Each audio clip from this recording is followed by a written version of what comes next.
Hi guys. Don't laugh. Why have I got this tash?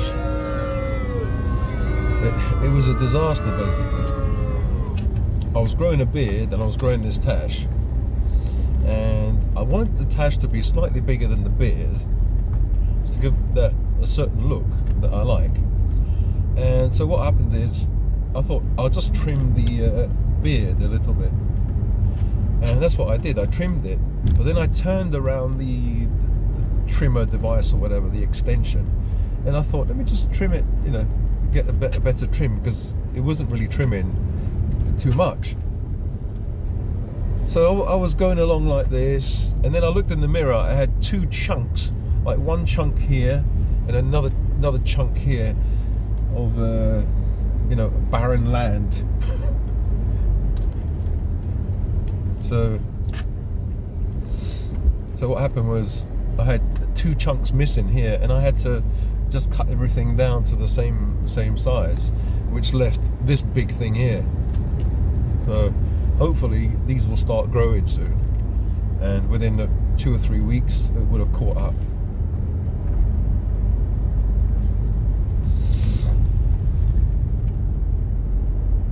So I'm going to the supermarket, surprise, surprise, with most of the 5 of the dogs, apart from Dave, because I've got someone came to do some work, and so just wanted to avoid him, because all the dogs will start barking, and it just gives me an excuse to go out. I'm thinking, I think I really do have that, was it ADHD, or on that spectrum, high functioning disorder, I'm not sure what it's called, or Asperger's, there's so many different names, but I watched a few videos about ADHD or on the spectrum, and I found that one video asked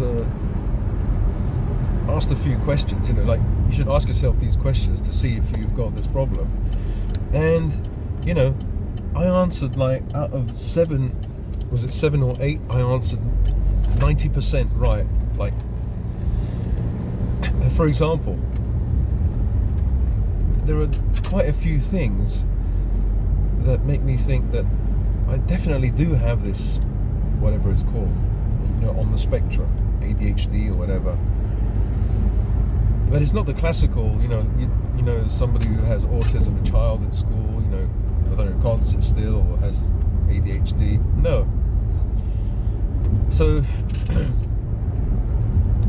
for example, with the YouTube, they haven't given me any money, and the reason is because I have to fill in some forms. Now the forms, I think I just checked. There are 4 forms I have to fill in, and I just checked the forms today. As soon as I saw the forms, my brain just shut down. I find forms really complicated. Filling them in, it just, I can do it, but it's a real hassle. It's like asking me to do some mathematical equation, and I'm not good at maths. My brain hurts. But if you ask me, like my lady friend, to do it, research on type of cancer, I could, not only could I do research really well, but I can burrow down and go into the certain rabbit holes. I can research deeper and deeper and deeper. I can spend all day doing that, because I love doing that. Obviously it's something that I'm interested in, health and healing, so I'm interested in it, so I will spend a lot of time, but I'll use my brain power to really go into it really deeply, more than I think another person would. It's like obsessively I would be able to drill down, and when you've drilled down as much as you can, I'll drill down even more. and more and more. So in some things my brain works exquisitely well or really, really good, but in other things it's terrible. Like things that people find normal, like filling in forms, or when you get letters, the electricity bill or another kind of bill, they find things like this easy, or they're used to doing these things, while I find them really hard. Not only hard, I don't even want to look at these letters, tax forms, things like that. And initially I thought maybe it's because I'm not good at maths. I'm not. If you ask me to draw or paint something, yeah, I'm really into it, and I like it. But it's the receiving mail and doing forms, filling in forms. People say to me, "Oh, you should fill in these forms for to try and get a PIP or try and get some kind of benefit." And then somebody said, "Yeah, the form is about 50 pages long." Just without filling the form in or looking at the form, that already puts me off. Even if it was 2 or 3 pages long, I would find it difficult. And it's not like a self-fulfilling prophecy. Oh, you say it and so it becomes difficult. No, it actually is difficult.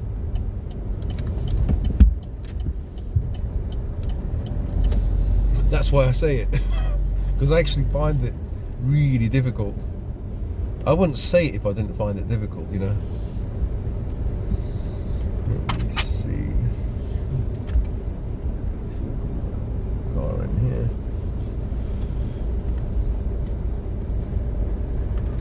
Let me see. There you go. Right. Yeah, so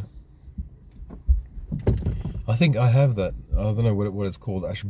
Asperger's, ADHD, whatever, on the spectrum, whatever. I have some. I don't know if these are part of that. Whatever it's called on the spectrum, but my friend, she asked me, and it actually shocked me. Really shocked me. She asked me, "Is there anything that you would you'd like to do? Places that you would like to go, like I don't know, the seaside or the fun fair, or?" And the shocking thing is, I couldn't find one thing that I really liked or liked to do. I had to really think hard. Okay, yeah, I might like to go to the seaside. I might like to go to the fun fair. But it doesn't really interest me. It's not really, really interesting. It's not something that, yeah, I'd love to do that. No. And I find that, as a bloke, you might look at a woman, she might be really beautiful, and that might interest me. And it's normal. As a bloke, you tend to, most blokes are interested in, in women, my favorite opposite sex. But the thing is, after that initial attraction, what I'm trying to say is, people don't interest me. Places, things don't interest me. It's like I have no interest.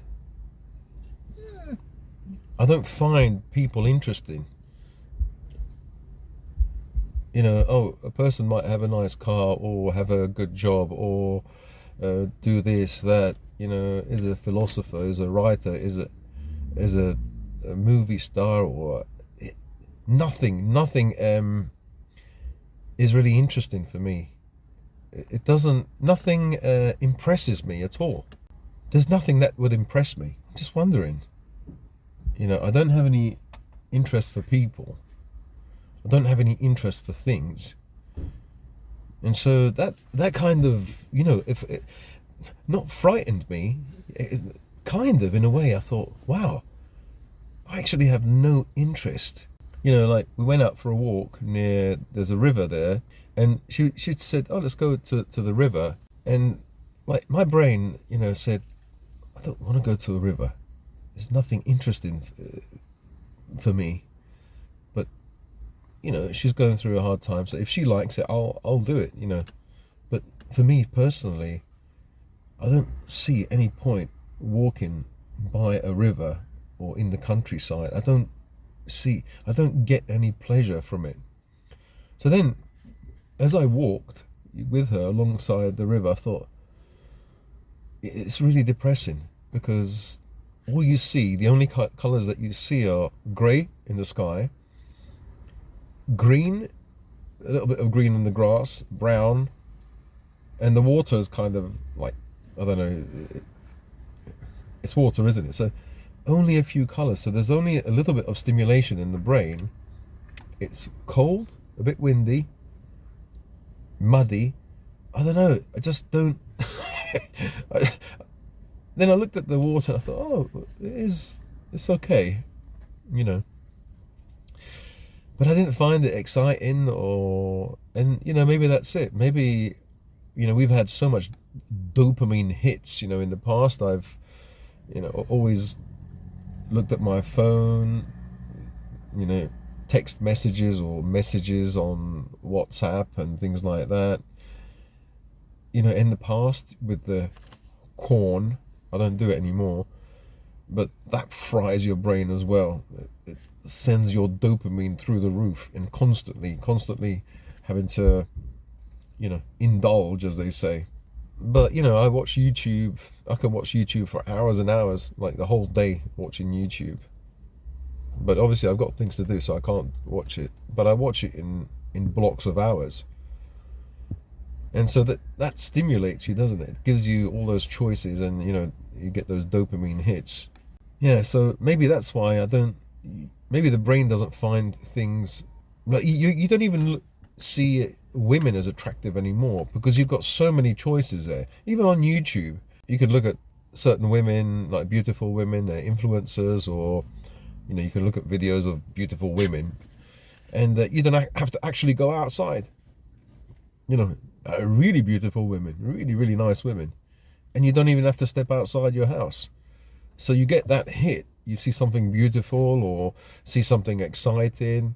And I think years and years of doing this, I don't find many things appealing. Many things, I don't know, maybe because it's winter now, and everything is a bit dull. Everything is grey. Even this tash is grey. Yeah, I know. I don't like it on its own. If I've got the beard, it's okay, but on its own, it looks massive. It's like, Mario Brothers, that big. Yeah. Anyway. Yeah, don't worry. This is going to catch up soon, and then this doesn't stand out so much. Well, anyway, yeah, I think I am on that spectrum. There's a few things, like, I feel like I'm different to other people. I don't belong anywhere.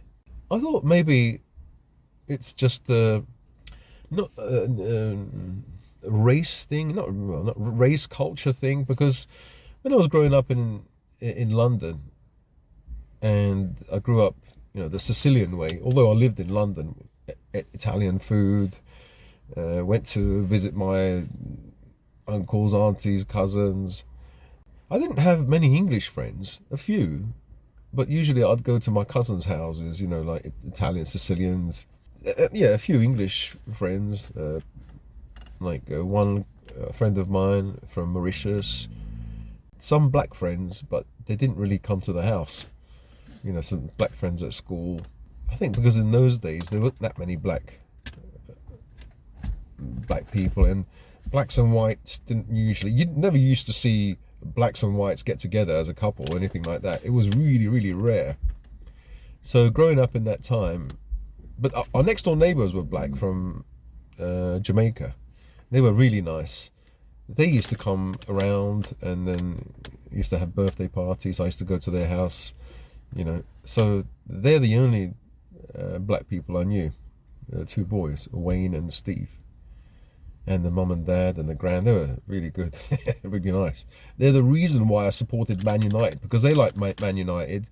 And I thought, oh, okay, at the age of about 8 or 9, and I thought, oh, okay, I'm a Man United person. So I started to watch Man United and collect the stickers. You used to have these albums. You collect the stickers. I knew all the Man United players. Yeah. Well, anyway, I don't. So I used to go to Sicily, and I used to feel, oh, okay, I used to go to Sicily, and I used to feel like a culture shock when I went there.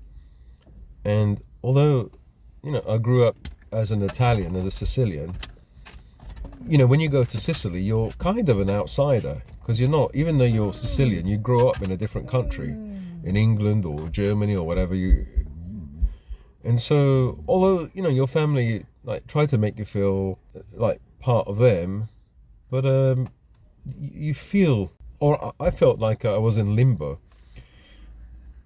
When we went to Sicily, I felt that I was in limbo in here. And when I went to England, I felt I was here, because I'm not English, come from a Sicilian family, a different culture. Though I grew up in England, my culture is Sicilian, right? But even when I went to Sicily, because I grew up in England, I speak English, I don't understand the customs really well. I feel English, or kind of in the middle. So you're never part of any culture. You're always in limbo, in the middle. But I think there is an added reason why I think I'm like in this limbo state. It's because I have maybe that ADHD or spectrum disorder, or along that spectrum. I actually feel, or growing up, I always felt I was different. Now, I was adopted when I was 9 days old, and some people might say, oh, well, maybe it just means that you always knew that you were adopted. You somehow knew. That could be it as well. But I feel different to other people. And that's why when I go outside, like, even if I just go to the supermarket and speak to people, people might say, well, you don't have any social anxiety if you speak to people. It depends on the situation. If I do small talk, if I speak to an old lady, or, I don't know, a young person in the supermarket, and then walk away, that's easy. You can do that. But even that takes, at the time when I'm talking, I don't realize it, and I think, oh, I'm quite excited. I feel high because I'm talking to someone. It is a combination of feeling high because I have that, how do you call it, the conversation, or social starvation, or conversation hunger. I don't know what it's called, but that's what it feels like. And so you crave talking to people, and when you find someone, you latch onto that person and start talking to them, and I don't know, but it's very tiring. That's what I'm trying to say. So I might go to the supermarket and talk to lots of people, or talk to one or two people and get really excited. Oh, hi, and the thing is, I find it difficult to let go as well. Like, I might be talking for 5 minutes, and that person, unless that person makes it obvious, like, oh yeah, you're really right about that. When you get those signs, or they cross their hands, or they're kind of looking in another direction, or that they're bored, or they have to leave, and like picking up on cues like this, like I pick up on minute, tiny clues, like someone just moving their shoulders slightly. I will pick on that. I will pick up on small cues. That's why, I was really into martial arts, or I think I'm good at martial arts, because I can pick up on a person, on an attacker's cues. Even before they punch, they're going to make a movement, or they're going to make some kind of, their body language is going to tell me, or the way they talk is going to tell you they're about to attack, or, your body or person's body will telegraph their intention. So my brain works overtime, picking up on all these cues in order to act normally. So what I'm trying to say is a normal person, goes to the supermarket, somebody might talk to them, or they talk to the cashier, and it's normal. They spend this amount of energy. If I go there, it's in the same situation. I'm spending this amount of energy, because I'm constantly checking. Did I say the right thing? Did I not? I check on the person's body language. I check on the people around me who's looking, and that is exhausting. Because I'm up. My energy is up. When I arrive home, and when I'm in an environment when I can switch off, then I realize how tiring it was, and I can't do anything for the rest of the day. And so that's why people who don't understand might say, "What a lazy bastard, does nothing all day." It's like a lady, she said, lady, yeah, a woman said, "Well, you do nothing all day," because I don't work, right? Well, you do nothing all day, so you can do this, you can do that. How do you know I do nothing? There's no person on this planet that does nothing all day. Even the person meditating in the mountain in a hut all day is doing something all day, right? Who does nothing all day? Because she knows that I don't work, that means I don't do anything all day. Yeah. As soon as I wake up, I have to go and clean up the poo in the corridor. Why does the dog poo in the corridor, you dirty bastard? Because the police told me that my dogs can't go outside. If they go outside on my premises, on my land, they can easily jump over the fences, because the fences are porous, and I've had problems with the police, and I only have one more chance, and I'm in big trouble. So I have to keep the doggies in. I have to take them out one by one or two by two, and that is stressful, because when I take two out, the rest of them go nuts because they're a pack. They don't like being separated. Well, anyway, I have to clean the poo in various areas, sometimes in the conservatory, sometimes in the corridor outside, sometimes inside, depending if they feel sick, or if they ate something wrong. So that's the first thing I have to do. So the next thing, I have to prepare food for them. I have to cook the meal and prepare it, spaghetti, chicken, and then I have to take them out. I have to deal with them early in the morning and do all that. Sometimes they're playing around, sometimes they're fighting, sometimes they destroy things. So I have to deal with all this stuff. That's before I even think about myself. Then I have to go online and just see, think about making videos. I have to think about my health. I have to think about my friend as well. She's not well, so I have to do some research for myself and for her. The house is not clean, so I have to do a little bit of cleaning, a little bit every day. And plus, because we have to leave soon, I have to box up my stuff, and every day I have to spend time cleaning the house, cleaning little things, fixing walls where they'd been scratched, cleaning the carpet. The carpet is a mess, so I have to clean it a little bit every day with soap, and just get down on my knees and do that. There's a lot of things to do. So, but someone will say, just because I don't work, seen as you got nothing to do all day, seen as you do nothing all day. Oh yeah, I do nothing all day, yeah. Even if you just do these videos, it takes a whole day. You have to think of an idea. I don't think of any ideas, I just make them on the go. But I should really be scripting, and that's what I want to do in the future, very near future. As I said, when I get home, I get really tired. I'm just exhausted. I can't do anything else. It's a physical tiredness. Quiet.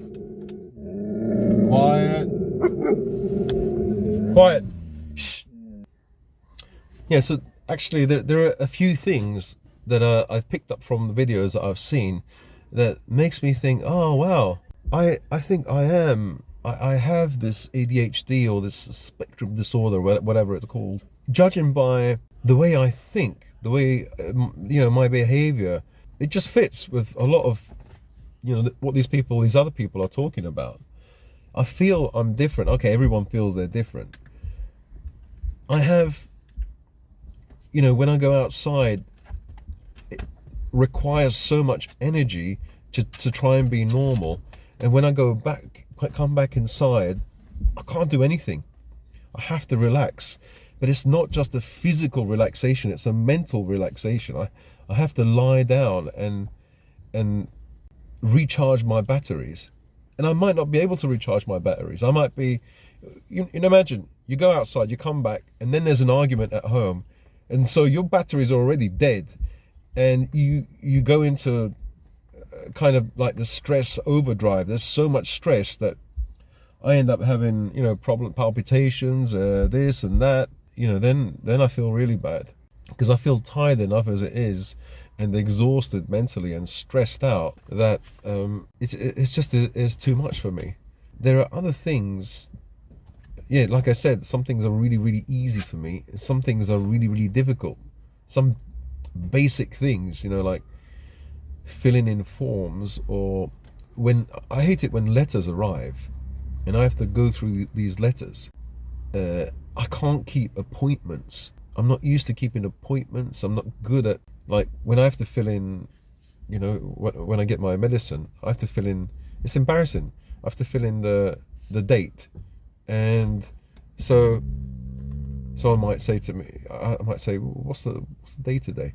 Like the 21st, what month is it? And then they start laughing. But then they don't laugh when I say, what year is it? I'm not good with dates and times. And, some people might be saying, well, you saying that is like a self-fulfilling prophecy. The more you say it, yeah, maybe. But I'm just saying that it is difficult for me. Okay, I will say to myself, no, it's not difficult. It's really easy for me, and change. But I'm just saying, I've been like that. Those are the symptoms, maybe I can change those, the way I think, and those symptoms will change. But I'm saying at the moment, that's what it's like. So yeah, I think I do have that ADHD or spectrum disorder, whatever it's called. Because I seem to fit the behavior, the way of thinking of those people. And that's why I've never been successful. Because once I reach a certain point, and some people will say, oh, you just got a fear of success. Fear of failure, fear of success is roughly the same thing. Yeah, maybe. But also, maybe that's it. But I tend to, what I'm trying to say is I tend to burn out. I tend to do that thing and I try and get better and better and better at doing that thing, and then I burn out, and then I don't feel like doing it anymore. There's no how do you call it? This might be better. There's no motivation anymore or energy in doing that thing. So I don't know if that's one of the traits of a person who's got ADHD or these kind of, or on the spectrum, as they say. Yeah, I'm never successful because I do something, but I don't do it to the end. I do it to the point where I'm going to be successful, and then I stop. So, for example, these videos, I've got 7,700 subscribers, but I'm itching to move on and do something else. It's because I don't know, I trained in martial arts and I started to get good at something, and then I stopped, and then I went on to something else. And this happens throughout my life in various areas. I might read a book, and then I might think I've got another book somewhere, so I might stop and not be excited about reading that book anymore. Well, in the past I used to do that, and then go and read another book without finishing the first book. I don't know what that is, but a person like that will never be successful. Will be a jack, maybe of all trades, and master of nothing. A master of being a jack of all trades. Yeah. So, oh right. So when it comes to the channel, I was just thinking, when you watch YouTube, you get all these bloody adverts. Like, it used to be only about 2 adverts. Now there's like, at the beginning, there's like 2 or 3. Be quiet. There's 2 or 3 adverts, 5 adverts. Then after about 10 minutes, there's another 5 adverts, and another 5, 10 minutes, another 5. It depending on how long the video is, you'll end up watching about 20 adverts. And that's so, and YouTube is so mean now that, even before the video is published, if I'm looking at a video in the YouTube studio, there's adverts on it already. So they advertise it to me. I don't want to bloody watch the adverts. So I have to watch whilst I'm looking at the video to see if there are any mistakes. I'm watching 5 adverts.